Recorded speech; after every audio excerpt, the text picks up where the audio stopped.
Claude François Jr. évoque l'héritage de son père et sa ressemblance frappante avec lui. À l'occasion des 45 ans de la mort de Claude François qui auront lieu en mars 2023, son fils Claude Jr. préfère célébrer ses chansons plutôt que sa disparition. Dans une interview à Radio France le jeudi 23 février, il s'est confié sur sa ressemblance avec l'icône du chant français. Cela fait bientôt 45 ans que l'icône de la musique française Claude François a disparu. Son fils aîné, Claude Jr., travaille aussi dans la musique, et s'est donné comme mission de faire perdurer sa mémoire. Ainsi, il rendra hommage à la sortie du disque Magnolia Forever. Et ce n'est pas tout. Il a initié d'autres projets, et est en train d'écrire une série documentaire sur l'homme, son intime et sa personnalité artistique. Et il n'est pas le seul à travailler sur la mémoire de son père.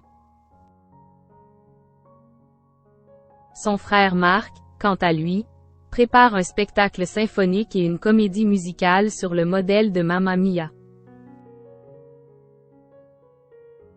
Dans une interview avec Radio France dans l'émission Le Monde d'Élodie, il s'est confié sur l'héritage de son père, et notamment sa ressemblance physique avec lui. En effet, Claude François Jr. a hérité des mêmes traits physiques que son célèbre père, en plus de son prénom. Mais, comme il l'a souligné en interview, il y a une vraie différence entre lui et son père. Ce qui devient compliqué. Vous lui ressemblez physiquement de façon assez incroyable. Comment le vivez-vous? C'est ainsi en qui la journaliste de Radio France.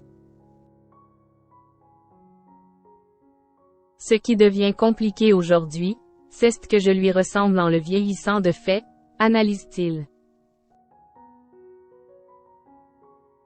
C'est-à-dire que je deviens l'enfant plus vieux qu'il ne l'était, puisqu'on est forever young, jeune pour toujours NDLR. Quand malheureusement on part à 39 ans, a confié Claude François Jr. En effet, il a perdu son père à 10 ans seulement. Pendant quelques années, il a tenté de suivre sa voie, écrire des chansons, chanter, composer. Mais a finalement laissé tomber. Aujourd'hui devenu producteur, il regrette de ne pas avoir persévéré dans la musique. Mais il n'est jamais trop tard.